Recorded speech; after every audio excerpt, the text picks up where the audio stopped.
మన ప్రభువును రక్షకుడైన యేసుక్రీస్తు వారి నామములందరికీ వందనాలు. ఈ ఉదయకాలం మన వాక్యమును మనము ధ్యానించుకుందాం. ప్రియమైన దేవుని బిడ్డలారా, ప్రత్యేకంగా దేవుని రాజ్యము, కింగ్డమ్ ఆఫ్ గాడ్. ప్రియమైన దేవుని బిడ్డలారా, మనం గమనించినట్లయితే యేసు ప్రభువారి యొక్క పుట్టుకను గురించినటువంటి ప్రవచనాన్ని మనము గమనించినట్లయితే అక్కడ గబ్రియేలు దూత మరియతో మాట్లాడుతూ ఈ రీతిగా మాట్లాడుతూ ఉంటుంది. 31వ వచనమును గమనించినట్లయితే, ఇదిగో నీవు గర్భం ధరించి కుమారునికి ఆయనకి యేసు అని పేరు పెట్టుదువు. ఆయన గొప్పవాడై సర్వోన్నతుని కుమారుడు అనబడును. ప్రభువైన దేవుడు ఆయన తండ్రి అయిన దావీదు సింహాసనమును ఆయనకిచ్చును. ఆయన యాకోబు వంశస్థులను యుగయుగములు ఏలును. ఆయన రాజ్యము అంతము లేనిదై ఉండునని ఆమెతో చెప్పాను. ప్రియమైన దేవుని బిడ్డలారా, చూడండి, యేసు ప్రభువారు మరి ఈ లోకానికి వచ్చారు. ఎందుకు? దేవుని రాజ్యాన్ని ప్రకటించడానికి. అని ఆల్రెడీ మార్కు సువార్త 1వ అధ్యాయం 15వ వచనంలో మనం చూసుకున్నాం. దేవుని రాజ్యము సమీపించింది, మారు మనసు పొంది రక్షణ పొందమని అక్కడ ఆ గలిలయ పట్టణ ఆ ప్రాంతాల్లో వారికి అందరూ కూడా సువార్తను తెలియజేసినట్లు మనం చూస్తాం. మరి దేవదూత ఏం మాట్లాడుతూ ఉందంటే, ఆయన గొప్పవాడై సర్వోన్నతుని కుమారుడు అనబడును అంటున్నాడు. ప్రభువైన దేవుడు ఆయన తండ్రి అయిన దావీదు సింహాసనమును ఆయనకి ఇచ్చును అంటున్నాడు. ప్రియమైన దేవుని బిడ్డలారా, ఇక్కడ మనం గమనించినట్టు దావీదు ఒక రాజుగా ఈ భూమి మీద ఏలాడు. అయితే ఇక్కడ 33వ వచనం గమనించినట్టు ఆయన యాకోబు వంశస్థులని యుగయుగములు ఏలును అని అంటున్నాడు. యాకోబు ఎవరంటే అబ్రహాం యొక్క మనవడు. ఈయన సంతానంలో నుండి 12 మంది పుడతారు. వారి వంశావళే ఇజ్రాయిలీలు అనబడతారు ప్రత్యేకంగా. సో ఆత్మీయంగా ఎవరైతే రక్షణ పొందుతారో వారి సంతానం కాకుండా బయట వారు అనగా అన్యులు, వారు విశ్వాసం ఉంచినప్పుడు యేసు ప్రభువారి యందు వారు కూడా ఆత్మీయ ఇశ్రాయేలీలుగా తీర్చిదిద్దబడతారు. కాబట్టి మరి ఈ భూమి సమస్తం అంతమైపోతుందని పేతురు రాసిన పత్రికలో తెలియజేస్తూ ఉన్నాడు. మరి పంచభూతం లయమై వేండ్రమైపోతాయి అన్నాడు. కాబట్టి మరి స్థిరంగా నిలిచేది ఏంటి? దేవుని యొక్క రాజ్యం.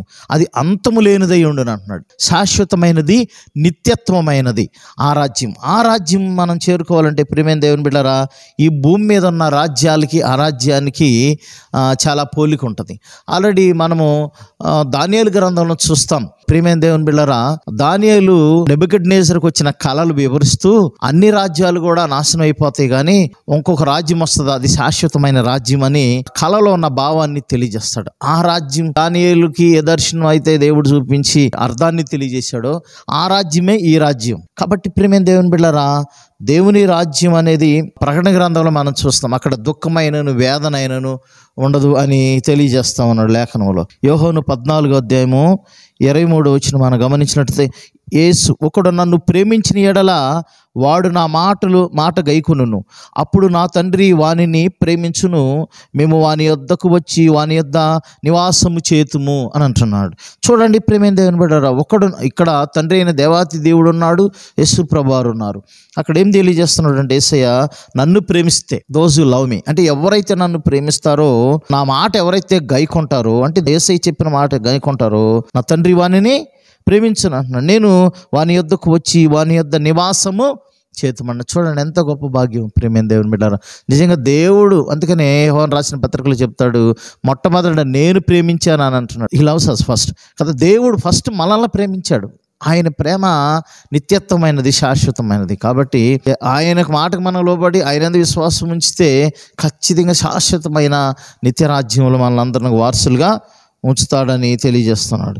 కాబట్టి ప్రియమైన దేవుని బిడ్డలారా, కొరింథీయులకు రాసిన పత్రిక 1 కొరింథీ 4:20లో మనం చూసినట్లయితే దేవుని రాజ్యము మాటలతో కూడింది కాదు, శక్తితో కూడింది అని అంటాడు. దేవుని రాజ్యం ఎలాంటిది అంటున్నాడు? శక్తితో కూడింది అని అంటాడు. మరి ఒక చోట తెలియజేస్తూ మరి భక్తుడైనటువంటి పౌలు పత్రికలు రాస్తూ అంటాడు, అక్కడ దేవుని రాజ్యం అంటే భోజనమును పానము కాదు, కానీ నీతియు సమాధానమును పరిశుద్ధాత్మ యందలి ఆనందమునై ఉన్నది అని అంటాడు అక్కడ. కాబట్టి ప్రియమైన దేవుని బిడ్డ, దేవుని రాజ్యం యొక్క అత్యున్నత స్థితి మనం గమనించినట్లు చూడండి.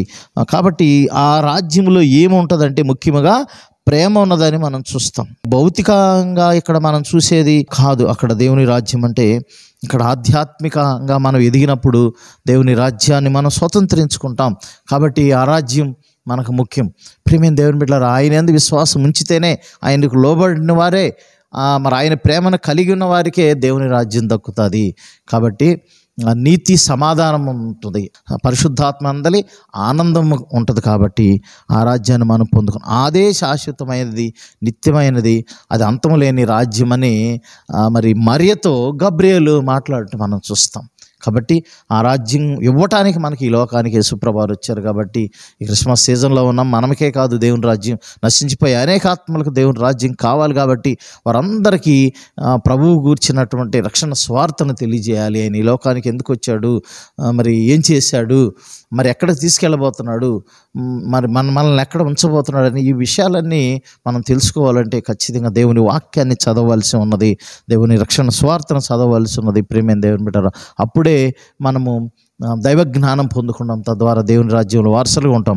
దేవుడి పరిశుద్ధ వాక్యం దీవించినగాక. ఆమేన్. ప్రార్థన చేసుకుందాం. మమ్మల్ని మిక్కిలిగా ప్రేమించిన ప్రియ పరలోకపు తండ్రి, మీకు వందనాలు చెల్లిస్తున్నాం. ఈ సమయాన్ని మీకు అప్పగించుకున్నాం ప్రభా. వాక్యం ద్వారా అనేక విషయాలు మాకు తెలియజేసినందుకు మీకు కృతజ్ఞతలు తెలియజేస్తా ఉన్నాం. ఈ సమయాన్ని బట్టి మీకే వందనాలు ప్రభు. వాక్యం ప్రతి హృదయంలో ఫలింపు చేసి నాటమని దీవించమని యేసు పరిశుద్ధనామమున అడిగి వేడుకొని ప్రార్థన చేస్తున్నాం తండ్రి.